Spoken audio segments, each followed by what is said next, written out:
మన vintage collections, Kadambari collections, పూర్ణిమ prints లో ఎంత కొంటే అంత ఉచితం.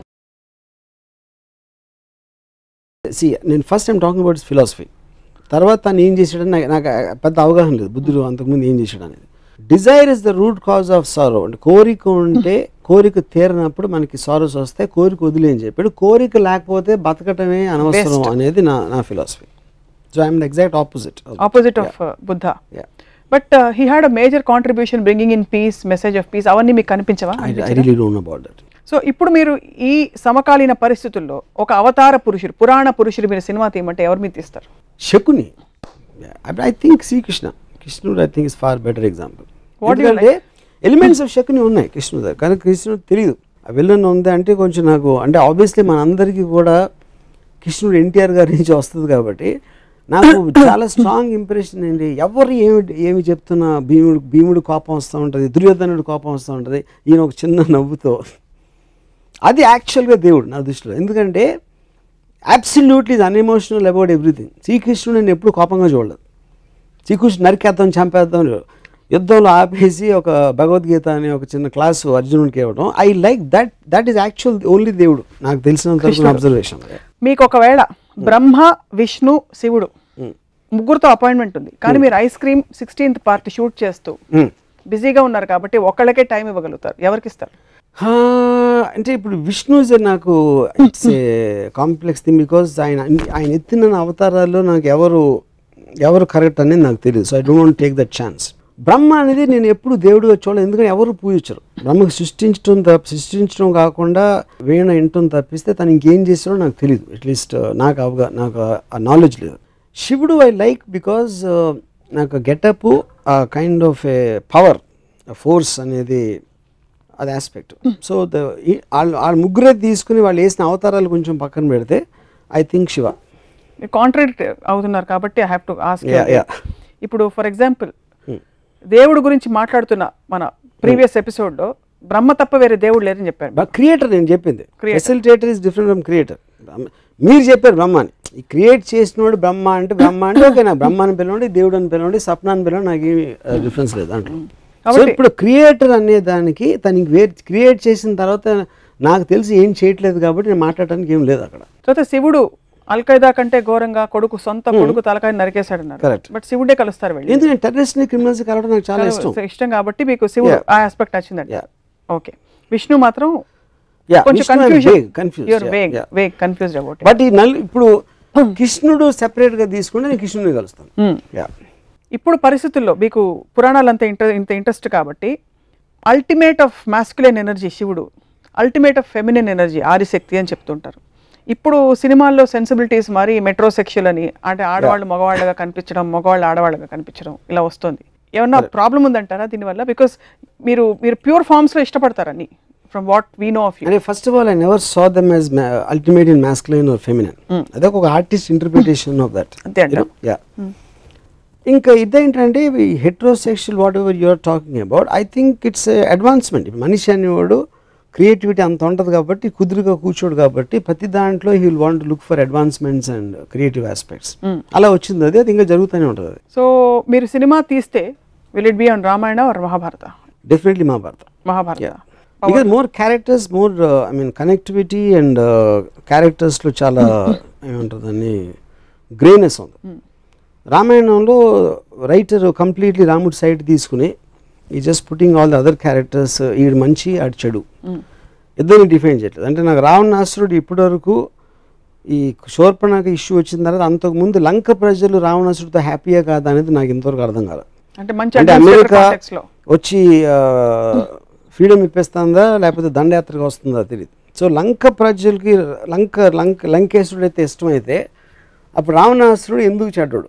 కేవలం సీతను ఎత్తుకుపోయినందుక చెల్లెల కోసం, లేకపోతే ఇంకేమైనా చేశాడా తన ప్రజలు కానీ వేరే దేశాలు కానీ అనే క్లారిటీ నాకు, అలాంటి క్లారిటీ లేని చాలా ఉన్నాయి రామాయణంలో నాకు. అందుకని I have not connected to that. But Mahabharatam very much I'm connected because it all related to normal people. చిన్నప్పుడు మీకు ఎవరైనా పురాణ గాథలు, పెద్దవాళ్ళు కథలు చెప్తుంటారు ఇంట్లో, మిమ్మల్ని నిద్రపుచ్చుతో చెప్పడం, ఇంట్లో అమ్మమ్మ కానీ నాయనమ్మ గారి అలా ఆంట్స్ కానీ ఏమైనా చేశారా? లేక మీరు మై గ్రాండ్ మదర్ ఇందాక చెప్పాను కదా ఏదో ఎపిసోడ్లో రామాయణం గురించి she used to keep on telling me.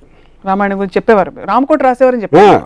ఆవిడ చెప్పావు రామాయణం గురించి. రామాయణం కథ ఆవిడ దగ్గర విన్నారు, విని ఎందుకు నేర్చుకోకూడదో తెలుసుకున్నాను. దశావతారాలు 10 ఉన్నాయి, 11వ ఉంటే ఎవరు అవుతారు? 11వ సపోజ్ దశావతారాల తర్వాత ఇంకొక అవతారం ఉంటే ఎలా ఉంటుంది అనుకుంటున్నారు? Maybe NTR the human being, NT రామావతారం అవుతుందా? నాకు అందరి దేవుళ్ళు కానీ ఎక్కువ ఎన్టీఆర్ కనెక్ట్ అయ్యాను. ఆయన చేసిన మూలానో వాట్ ఎవర్ మూల, even as a political person, as a politician, as a human being. As a human being I felt that he has far more better qualities than Rama and Krishna, original Rama and Krishna. Like for example, everything, like the way he speaks or the way he comes across, whatever it is. పురాణాలు కేవలం ఇది role models అంత hype లేకపోతే, కేవలం కథల్ని వాస్తవాలుగా చూడగలిగితే వాటికి తావు ఉందని మీరు అనుకుంటున్నారు? అలాంటి స్టోరీస్ పురాణాలకి దేవుడు కనెక్షను, లేకపోతే ఏముంటుందని ఒక లార్జర్ దెన్ లైఫ్ ఆస్పెక్ట్, ఒక దైవత్వం లేని ఆస్పెక్ట్లో కేవలం కథలుగా వస్తే నాకు తెలిసి బి గ్రేడ్ సినిమా ప్రొడ్యూసర్ కూడా దాన్ని యాక్సెప్ట్ చేయడు. అంత లాజిక్ లేని, అబ్సల్యూట్ క్లారిటీ లేని కథలని. ఇప్పుడు ఫర్ ఎగ్జాంపుల్ ఎపిసోడ్ చూసిన తర్వాత విశ్వ హిందూ పరిషత్ వాళ్ళు వచ్చి మీ మీద దండయాత్రకు వచ్చి మిమ్మల్ని మీతో ఒక డిబేట్కి రెడీ అంటే మీరు రెడీయా? ఇప్పుడు విశ్వ హిందూ పరిషత్ ఎవరు నాకు తెలియదు. ఫస్ట్ ఆఫ్ ఆల్ నా పాయింట్, ఎవరైనా కానీ ఇప్పుడు నేను ఇందాక ఒక చెప్పాను, నేను I don't claim to be an expert on Ramayanam. నేను ఒక మామూలుడికి ఆ పురాణాల గురించి ఎంత తెలుసు నాకు అంతే తెలుసు. దాని గురించి నేను మాట్లాడుతున్నాను. అప్పుడు దానికి ఎక్స్ప్లెనేషన్ చేస్తా, నీకు అర్థం అవ్వంది ఏంటంటే శివుడు తన కొడుకుని ఎందుకు చంపాడు, తల నరికి ఏనుగు తల ఎందుకు పెట్టాడు, తన కొడుకు తల ఎందుకు పెట్టలేకపోయాడు అనే దానికి ఎక్స్ప్లెనేషన్ నాకు ఇస్తే I will very happily listen. I will be very glad. I might go and join Hindu Parishad. Join అవుతా, నాకు సాటిస్ఫాక్టరీ ఆన్సర్ ఇస్తాయి. సేమ్ థింగ్, అయోధ్యను వదిలేసి ఉట్టి ఎవరో ఒక పాతకి కైకేకి ఇచ్చిన వాటికి రాముడిని పంపేసి అంత ఇర్రెస్పాన్సిబిలిటీతో ఒక కింగ్ ఉంటే దాన్ని అది కరెక్టే తను చేసిన ఎక్స్ప్లెనేషన్ ఇస్తే నేను విహెచ్పిలో చేస్తాను. కృష్ణుడు most intriguing character, most interesting character for you. 3 characters లో who is the most interesting character for you in the Puranas? I really doubt any stree character has ever been given importance. Always under the feudalistic as society lo rasina book kabatti they are always relegated to the background.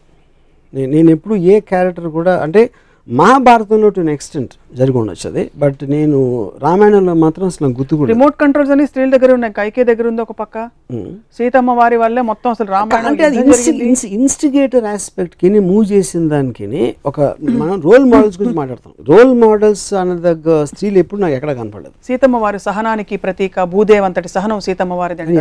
ఎలాగా అంటే అప్పుడు ఏంటంటే దాన్ని రాసింది నేను ఏం చేసినా పడి ఉండాలి అని మగోడు ఒక స్త్రీని నొక్కి పట్టుంచడానికి ఒక సీతమ్మ వారి ఒక ఎగ్జాంపుల్ ఇచ్చి ట్రై చేశారు ఫ్యూడల్ కైండ్ లో. I think that is what it is. So it's not relevant now.